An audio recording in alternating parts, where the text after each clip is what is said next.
Hello and welcome to Comicsburgh. Today we're talking with comic book artist Marcel Walker, director of the Toonseum and one of the creators of Hutzpal, Superheroes of the Holocaust. So, tell us a little bit about your secret origin, how you got into comics, the Art Institute, and Kinko's. Well, first of all, my origin isn't particularly secret. You hang around with me, you just learn it. But the short version of this story is I was introduced to comics at a very early age when I was maybe 5 or 6 years old at the oldest, and was instantly fascinated by them. My father, he was a very talented visual artist. Didn't pursue it so much professionally, but he was very, very good.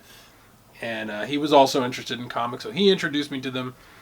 I liked them. I was an early reader, and I would find pictures in them that I particularly liked. I would go to my dad. I would ask him to redraw those pictures for me, and he would do this repeatedly. And then one day he just says to me, "Why don't you draw this picture?" Which I had never thought about doing. And from that point on, I just knew with the conviction you can only have when you're 6. I'm going to do this forever. And you don't know about jobs. You don't know about the world. You don't know how any of those things change, but I held on to that goal, so I went the whole way through with it. Throughout my teen years I was drawing. I got out of school a little early. Started at the Art Institute of Pittsburgh when I was 17, and that's where I met certain people that continue to influence me, everything was directed towards the end goal of making comics. And so I got out of school. I was only 19 when I finished school there, and I didn't really have any mentors at that point. Although I had been introduced to local artist Don Simpson, who was working on Megaton Man and some other things at that time. One of my teachers arranged for me to be introduced to him, and Don was gracious enough to invite me out to his studio. So that's the first time I was ever in a professional artist's studio and got to see his work and how he did what he did. And I was there for maybe 2-3 hours most. I don't even know if I was there that long. But I've always said that time I spent in his studio just watching him do what he did. He walked me through rough penciling and inking with a brush. He walked me through his lettering techniques. Just looking at the books that he had on his bookshelves, things that I had never heard of before. I was a very mainstream-oriented comics absorber, and I thought I'd read a lot, but then I realized there's a lot of stuff out there I had no clue about. So I learned more in those 2-3 hours strictly related to making comics than I had in the entire 2 years I was at the Art Institute. But that said, I'm glad I went to the Art Institute because there was a lot of things that I absorbed that pertained to my art as a whole. So, it worked out. It was nice. Graduated, kind of floated around for a bit because I was at the age graduating that a lot of my peers were when they were starting school. So I didn't have much of a network. And I, found a few freelance things here and there. I was still living at home. Eventually, you got to make a living. So I began working at the Pittsburgh Center for the Arts when I was, how old was I? 22, just turned 23. Wow. And that was really good. A good friend of mine, he had been teaching a comics-oriented class there, and he had to move. He recommended me for the position. And the folks at the Center for the Arts at that time, they were wonderful. I'm still in touch with some of them, and they were really great. Gave me a lot of latitude as far as developing a curriculum, and started small, got pretty big. Kids loved it. Then we introduced adult workshops and classes. Adults loved it. They kept coming back. We had to keep introducing levels of workshops and classes because they just kept progressing. And then I also started my day job, which is I worked at Kinko's.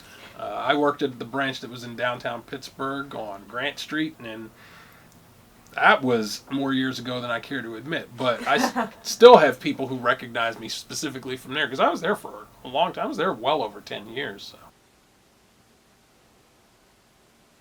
Well, it's really remarkable that you were able to stay an artist, through adulthood, because that's such a rare case and everything, and not only do that but also thrive. So.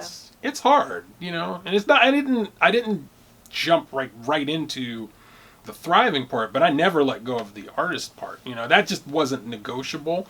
And I think other creatives understand what that can be like. Like when it's just what you do, is you don't really control that. But yeah, I just, that was always a goal. And, I lived with family. I was helping to support the family, and so it took much longer than I'd anticipated before I was really able to make some of the headway that I wanted. But eventually. Okay, so tell us a bit about your first creator-owned comic, Smoking Guns. It was available through Diamond, correct? So, Smoking Guns, that was, alright, so Smoking Guns was something that I started when I was in school. I could tell you about when I actually first came with the idea. There was a song, and I was singing the song in class, and I realized, that title, that'd be great. That'd be great for a book. And then it just kind of pop. And I just picked at it for a long time. I had notes and drawings and all sorts of things, and I had my ideas of what this would be. Now, keep in mind, this is the late '80s, and I was young. I was only but so experienced in the world, and it was intended originally to just be this really violent shoot 'em up that mashed up all my interests, which at that time were science fiction, and I liked old time like pulp noir type things, detective stuff, like the Third Man and stuff like that, or like old, Raymond Chandler and Mickey yeah. Spillane and movies like Maltese Falcon and stuff like that. I was all and things like The Shadow and Dick Tracy, and all that kind of stuff, period stuff. I was all about that. So Smoking Guns was kind of a mashup of those interests. I mean, I think that's what we all do. We take the things that we love, and ideally we do something different or new with them, and that's what I did. Developed it, tried to shop it around. I submitted it to publishers many times. I have a stack of rejection letters in there. And, some of those rejections were constructive, some were less constructive. But, I plugged away at it, it was always there. And then it was around the time I was teaching at the Center for the Arts, and I'd been doing it for a few years already. And I would get a lot of questions from my students, particularly the kids, about just finding my stuff out in the world. And most of the stuff I'd freelanced on until that point were private things, things for advertisements or things for use internally at places. Nothing anybody would just walk up to on the street and see. So I thought, you know what, I need a comic. I need something that people can actually see and hold in their hands. This is what I do.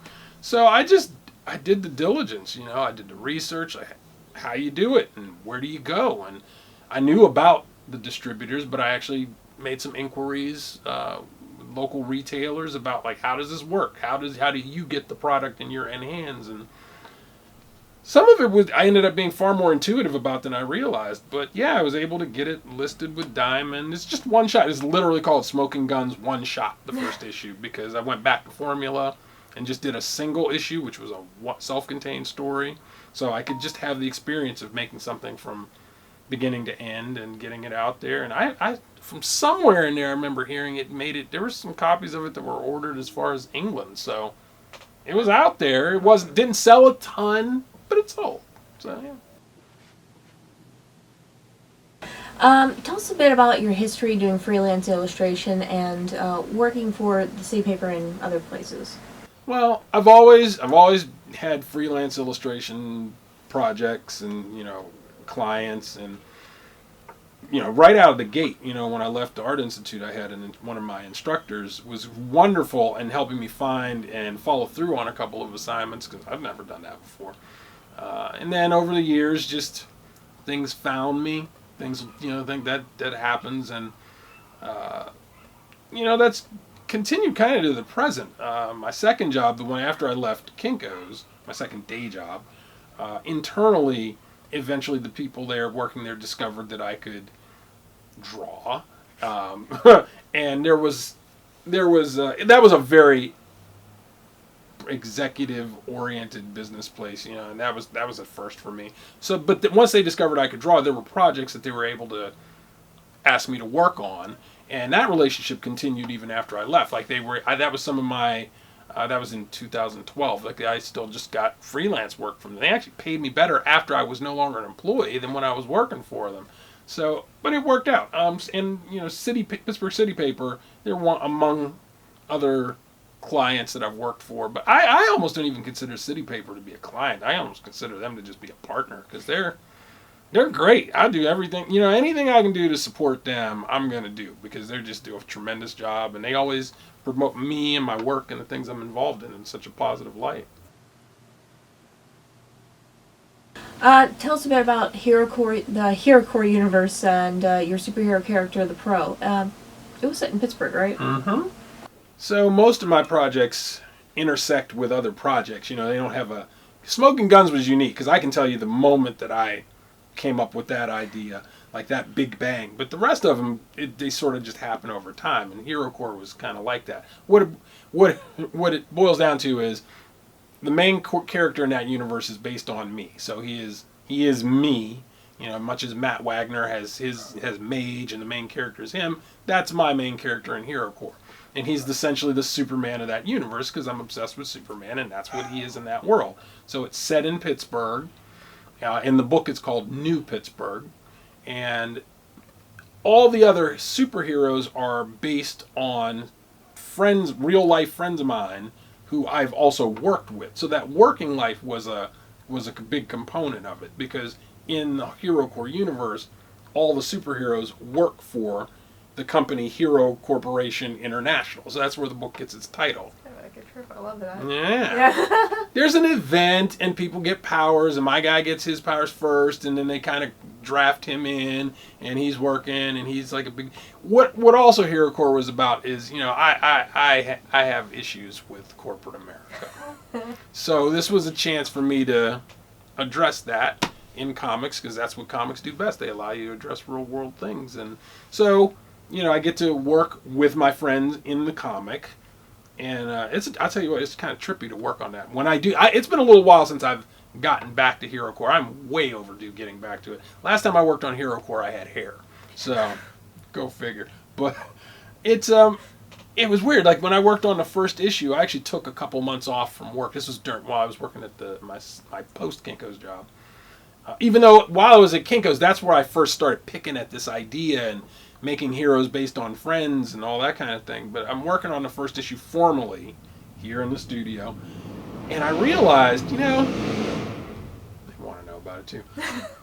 I realized, wow, I don't know if I would want to work with me, because I had to come up with my own dialogue and my own thoughts, and he's me. Like the Pro is essentially me. It's meant to be very naturalistic. Man, I'm like a handful. I don't know if I would want to deal with that. But I love that story. I love that book, and like I said, I just got to get to it. As much as I love Hero Corp, though, it hasn't paid the bills just yet, which is why I've stepped away from it a good bit to work on other things. Okay.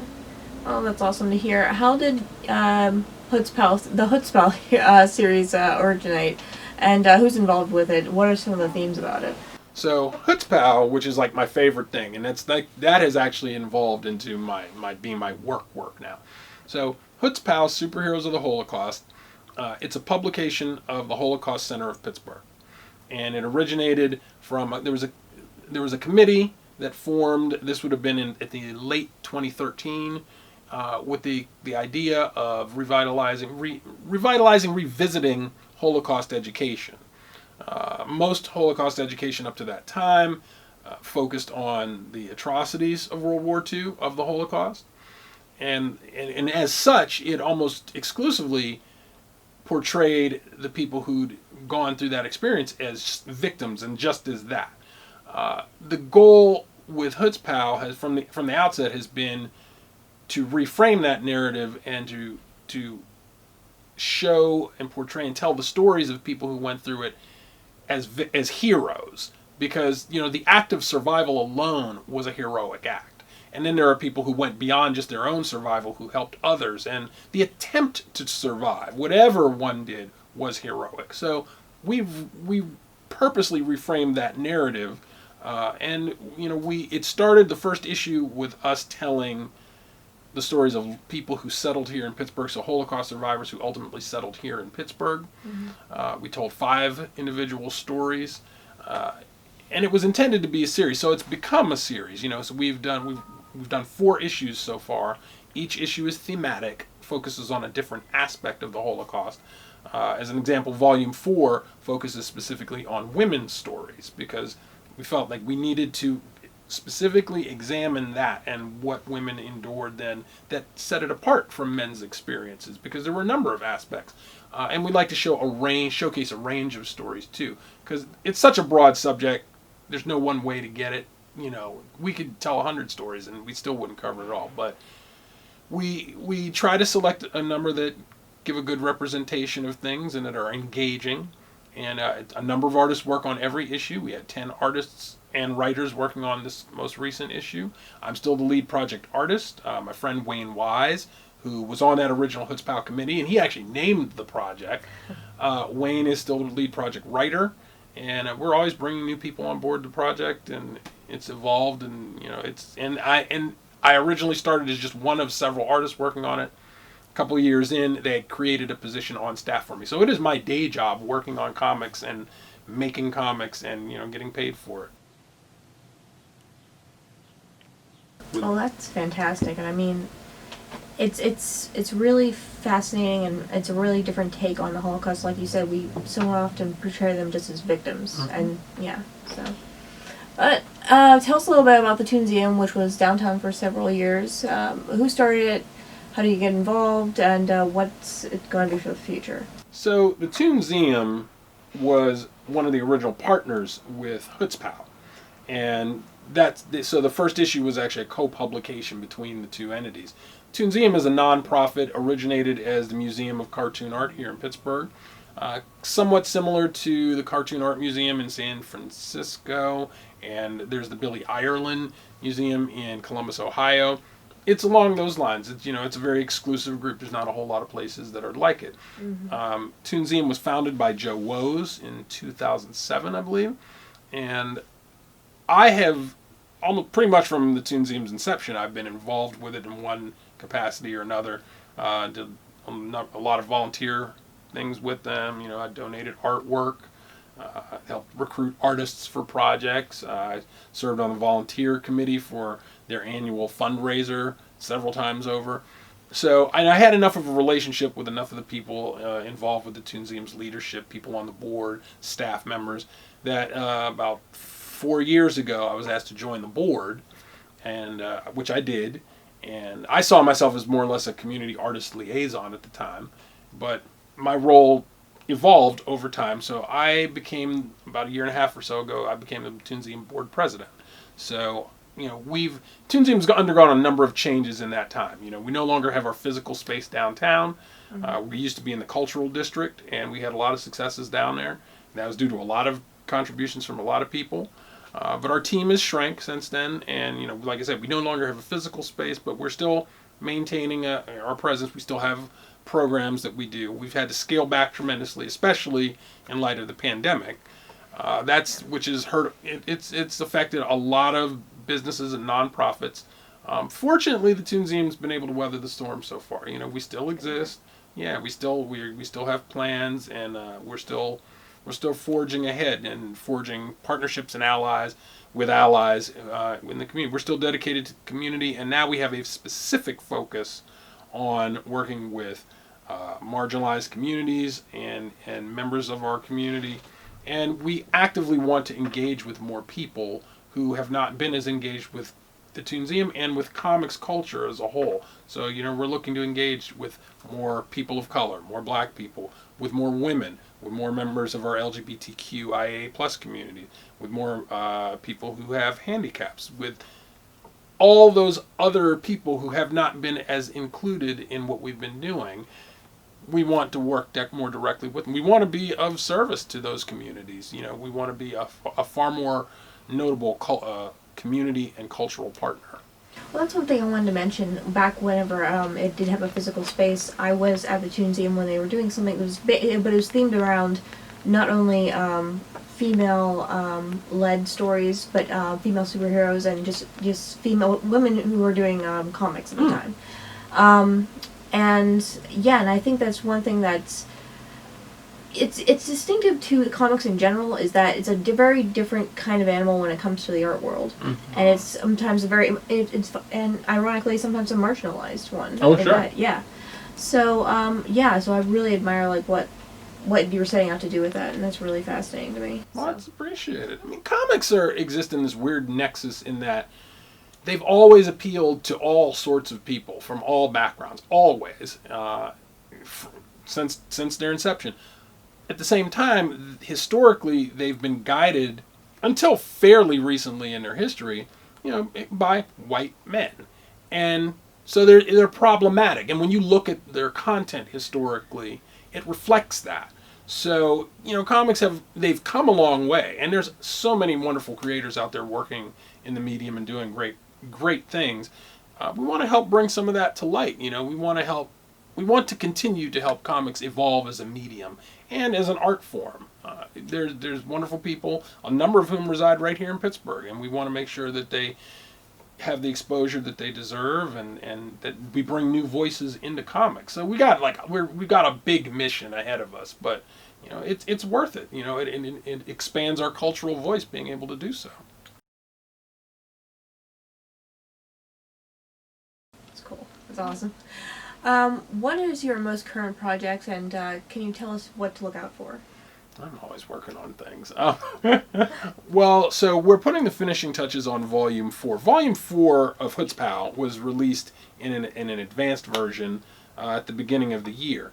But we're putting we had to make some final revisions to it and just expand it a little bit. So that's about ready to be done. So that should be available for people to purchase by the end of August. Yeah, love Hutzpal. I have my marked up copy here. So excuse all the post-its and the notes and stuff. And this is what I was working off of to revise it. But so that's my biggest thing. But I'm always working on I just did something for the Pittsburgh City Paper.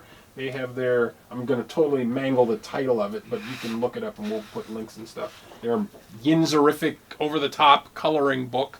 It's a fundraiser for them, and this is my contribution to it. And this is our local saxophone player Reggie Howes. And there's all sorts of Pittsburgh landmarks and things that are included in it, and it's just beautiful. They have work from I think a couple dozen regional comics artists, and it's to raise funds specifically for the Pittsburgh City Paper, and anything we can be done to support them, we do. So those are my main things right now. Well, yeah, I'm mentioning Pittsburgh celebrities and that. Yeah. Thank you so much for talking with us today and talking with Comicsburgh. Thank you, Marcel. Oh, you're very welcome. Thanks for coming here.